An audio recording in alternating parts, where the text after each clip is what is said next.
say we don't come together, and we're here all the time. We don't take it on board. But know that if Marcus Garvey or Malcolm X were alive today, as much as we like the rhetoric, nobody would be any more convinced by their machinations. It sounds nice, but the vast majority of us are so indoctrinated that we're very sick. And there is a cabal of maybe 15 to 20% who are very active. And you see the same people in the same places, only because of the digital era, we're not separated by any one degree. And that's internationally. We are internationally connected like we've never been at any time in history. And the truth is we're blessed. So tonight is about taking personal responsibility for our politics, not the politics of Downing Street, but the politics of our own communities. And the way that Garvey took Harlem during the Depression and enabled 1,000 people to have employment when Europeans were throwing themselves off roofs because the stock market crashed. It's coming again. It's coming here. And you'll see it a lot quicker in the States. So this is our opportunity to prepare. And this is the term we've been banding around, that's Blaxit. It's about separation. It's about separation based on taxation. Because we can donate all of our taxable income to our charitable entities and to our trusts. That's a self-sustaining ecosystem. When we do that, we're free. And trusts lie outside of UK legislation. In fact, they lie outside of all national legislations. So we make our trusts international in nature. So when you look at an AIPAC, which is an Israeli lobbying committee, we can do exactly the same. And then it's just plugging in state by African state, which is modular. When we start to think modular and scalable, we become dangerous because you have to start from where you are. And we always have these grandiose plans. And everybody talks in a very romantic way about Garvey and where he was before the FBI and this transvestite Hoover took him down. Where he was a culmination of many relationships. Steve Biko said many things, and one of the things I remember for today is he stated that a community is easily divided if their perception of the same thing is different. I mention that because in this country, what often gets touted as the most tolerant country within the European Union, for many reasons, doesn't necessarily describe the reality that we face today as African and Caribbean people. So I just want to touch on some of that reality that, so that we could have a clear foundation as to where we are today. So we have a population in the UK overall of about 67 million people. Of that, there's 1.9 million African Caribbean people. Of that 1.9 million African Caribbean people, we have about 1.85 million who are living in urban environments. Of those people who are living in urban environments, most of us are living in the most impoverished, overcrowded environment, where there's a statistic where it states that black people on the whole are living in overcrowded environments 3 times more than their white counterpart.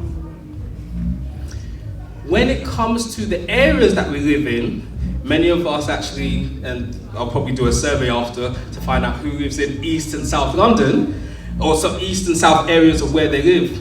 Because those areas are actually the poorest areas of any vicinity you'd have in the UK.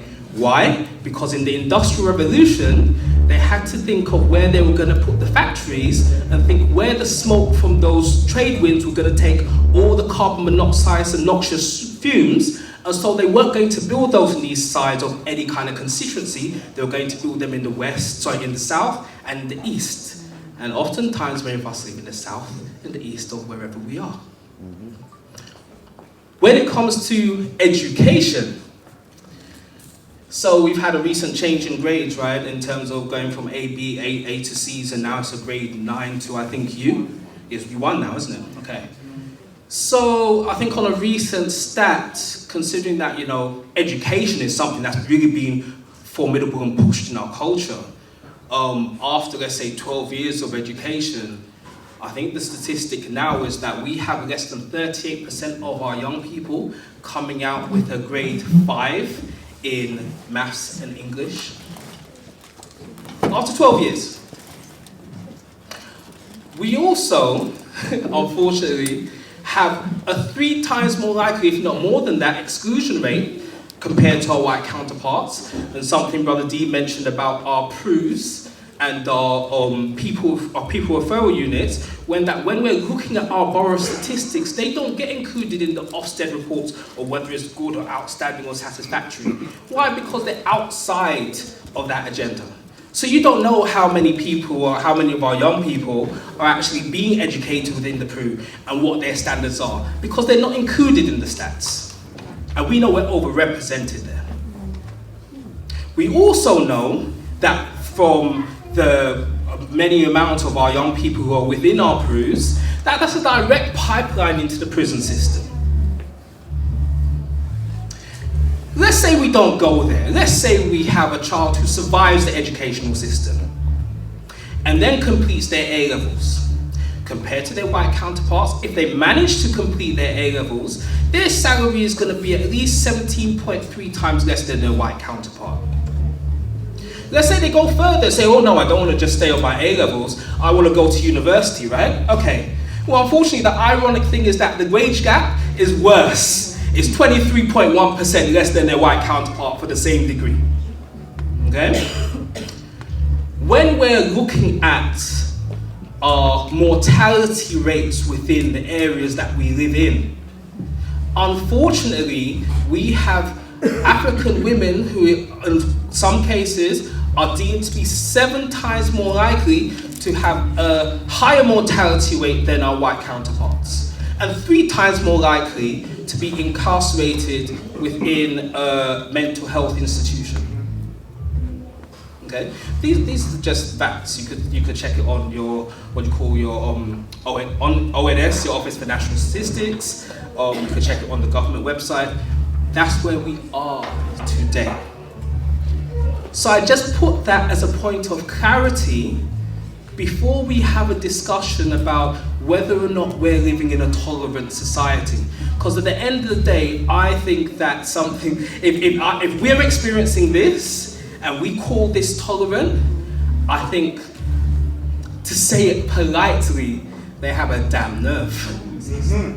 Things are happening, we are moving, but it's a choice. So a man or a woman is responsible for themselves. Look in the mirror. I have been robbed. Do you know what I did? I know that. Why you put yourself in that position? Did I put myself in the position again? I didn't think it was acceptable. And I come from a place, good or bad, we don't call police. That's right. It doesn't matter. But I'm going to tell you why. You see, you think this is a thing of criminals, and there was a period in my younger life I was a petty criminal. But it is more historic than that. When we were on plantations, we plan and plot to escape.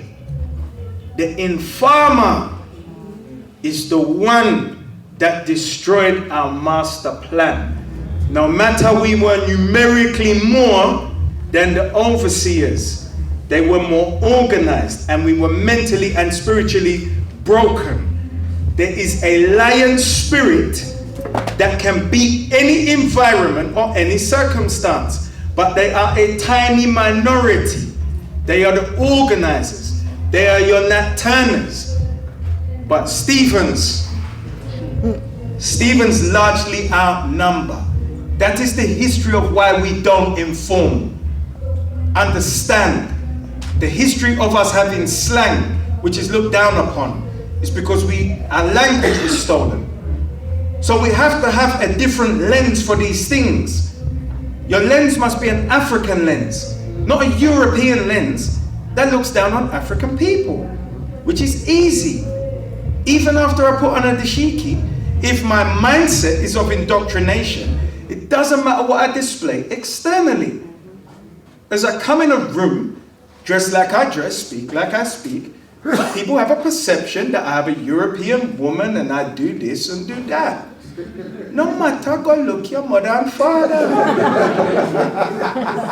What is of all importance is what you do. And when you tell me you know, I tell you, knowing is doing. So if you not do it, you're not sweet FA.